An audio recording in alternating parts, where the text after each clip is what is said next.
Hello Excel learners, स्वागत है आपका एक नई ट्यूटोरियल में।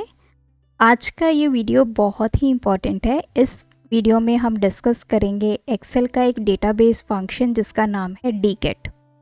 वी लुकअप को आपने अपने डेटा पे यूज़ किया हुआ। वी लुकअप की कुछ डिसएडवांटेजेस हैं, जैसे कि हम रिवर्स में वी लुकअप को अप्लाई नहीं कर सकते हैं, और इवन अगर आपके पास एक से ज़्यादा क्राइटेरिया है तब भी वी लुकअप को आप अप्लाई नहीं कर सकते। उसके बहुत सारे सोल्यूशन हैं, जैसे एक्स लुकअप है उसको आप यूज़ कर सकते हैं, इंडेक्स मैच को यूज़ कर सकते हैं, लेकिन जो डीगेट है ये वी लुकअप की दोनों ही जो प्रॉब्लम्स है उसका सोल्यूशन हमें प्रोवाइड करता है।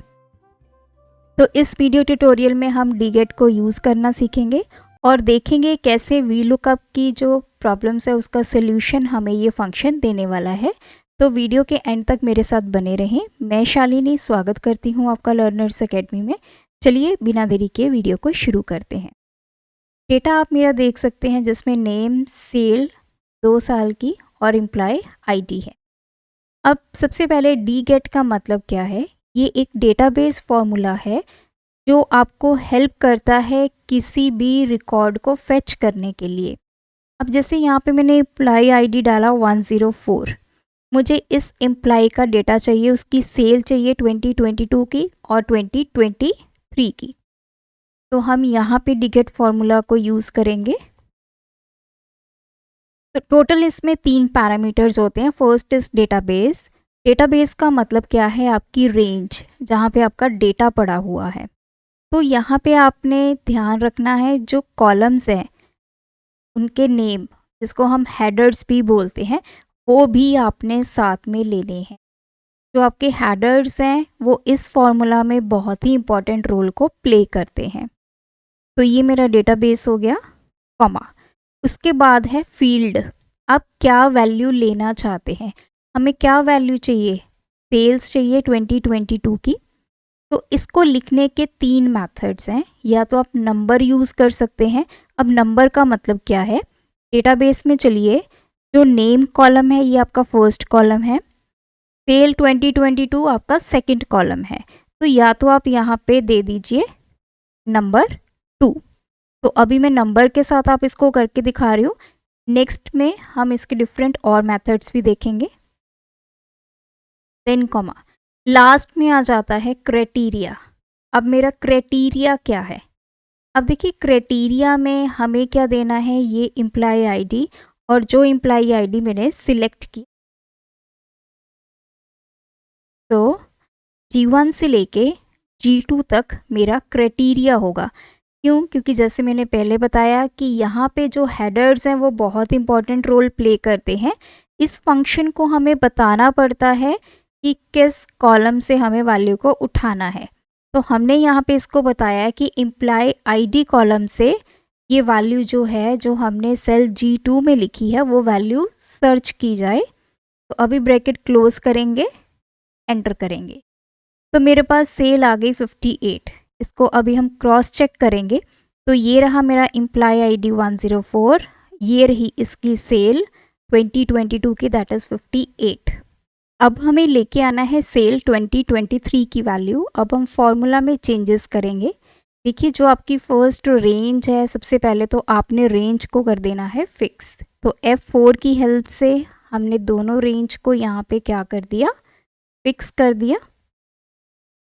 अब जहाँ पे 2 लिखा था नंबर, तो अब मैं आपको नेक्स्ट बताऊंगी यहाँ पे आप कैसे लिख सकते हो। सेकंड मेथड है, आप डबल कोट्स के अंदर अपने कॉलम का नेम लिखोगे, या फिर वो चीज़ जो आपने फाइंड करनी है। फाइंड क्या करना है हमें? सेल 2022 की। तो डबल कोट्स के अंदर आप लिखेंगे सेल्स 2022, जैसे आपके कॉलम में लिखा हुआ है। या फिर थर्ड ऑप्शन है कि आप इसको सिलेक्ट कर दीजिए। तो H1 सेल में क्या है हमारा? सेल्स 2022। ये जो कॉलम नेम है ये किसके साथ मैच होगा? इधर मैच होगा, और इधर सेल्स की वैल्यू हमें मिल जाएगी। तो अभी हम एंटर प्रेस करेंगे तो वी गेट 58, सेम वैल्यू हमें मिल गई है। अब हमें 2023 की सेल लेके आनी है, तो हम इस तरफ इसको ड्रैग करेंगे फॉर्मूला को, तो देखिए हमें वैल्यू मिल गई 63। अगर मैं यहाँ पे एम्प्लॉय आईडी जो है वो चेंज करूँगी 45, एंटर प्रेस करेंगे तो देखिए ये वैल्यूज़ जो हैं ऑटोमेटिकली चेंज हो गई। तो अब आप यहाँ पे ध्यान से देखिए, हमारा जो इम्प्लाई आईडी है ये बिल्कुल लास्ट कॉलम है। लास्ट कॉलम से हमने पिछले वाले कॉलम्स की वैल्यूज़ को कैलकुलेट किया। तो वी लुकअप में क्या होता है कि अगर हमारा जो लुकअप है वो आपका लेफ़्ट की तरफ है तो हमें फाइंड करना मुश्किल हो जाती है वैल्यूज़ को।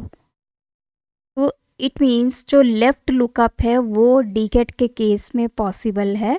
आप लेफ़्ट की वैल्यूज़ को भी इजीली इस फॉर्मूला से सर्च कर सकते हैं। तो फर्स्ट हमारी प्रॉब्लम लुकअप की जो है वो यहाँ पे सॉल्व हो गई।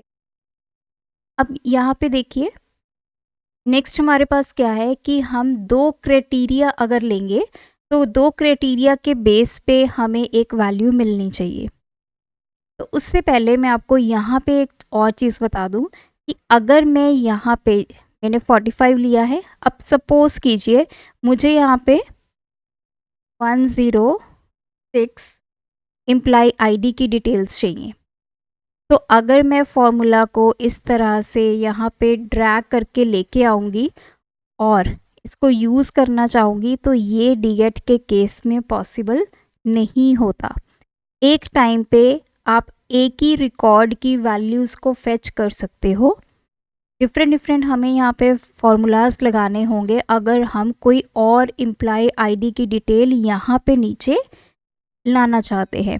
तो इसका मतलब डीगेट फॉर्मूला को आप पुल डाउन नहीं कर सकते हैं। जैसे आपने बहुत सारी इम्प्लाई आईडीज़ लिख दी और फॉर्मूला को आपने ड्रैग कर दिया और आपको रिज़ल्ट मिल जाएगा, ऐसा पॉसिबल नहीं है। ये डीगेट की यहाँ पे लिमिटेशन है। अब हम वापस चलते हैं। अब हम दूसरी शीट में आ गए हैं। यहाँ पे इम्प्लाई आईडी है, नेम है। तो मुझे दो यहाँ पे क्राइटेरिया के बेसिस पे सेल्स को कैलकुलेट करना है। तो मैं यहाँ पे 104 नेम यहाँ पे दे देते हैं गरिमा। अब हमें सेल्स कैलकुलेट करनी है तो मैं यहाँ पे दो क्राइटेरिया अप्लाई करूँगी, इम्प्लाई आईडी एंड नेम। तो इक्वल्स टू डीगेट ब्रैकेट स्टार्ट। सबसे पहले उसने पूछा है डेटाबेस, तो डेटाबेस हमारा सेम रहेगा। आपने हेडर्स के साथ वैल्यूज़ को सिलेक्ट करना है, इसको लॉक करना है F4 की हेल्प से, देन कॉमा, उसके बाद है फील्ड। अब आप सर्च क्या करना चाहते हैं, तो सर्च हमें क्या करना है सेल्स वैल्यू को, तो मैंने इस सेल को सिलेक्ट किया, कॉमा।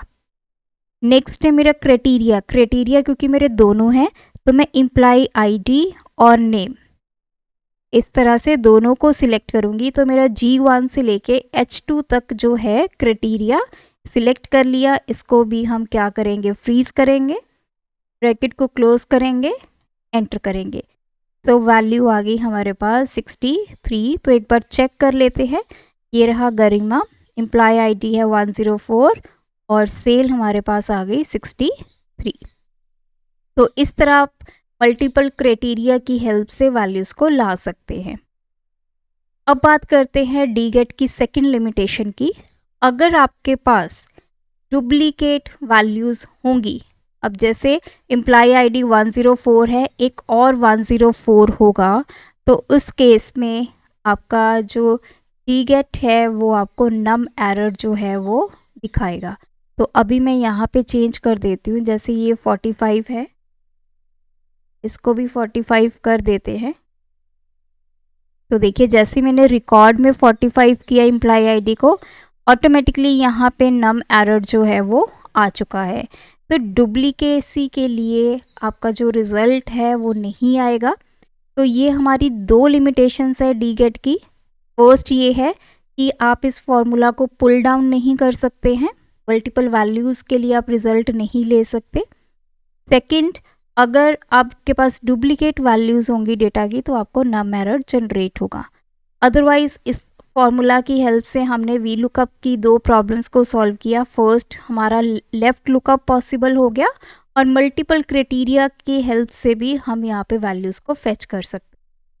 सो आई होप इस वीडियो की हेल्प से डीगेट फार्मूला आपको क्लियर हुआ कि आपने कब इसको यूज़ करना है, कब नहीं करना है। हमने इसकी लिमिटेशंस और एडवांटेजेस दोनों ही बहुत अच्छे से डिस्कस की। अगर ये वीडियो ट्यूटोरियल आपको बेनिफिशियल लगा, इस वीडियो को लाइक कीजिए, शेयर कीजिए, और अगर चैनल पे पहली बार आए हैं तो चैनल की प्लेलिस्ट को ज़रूर चेक करिए।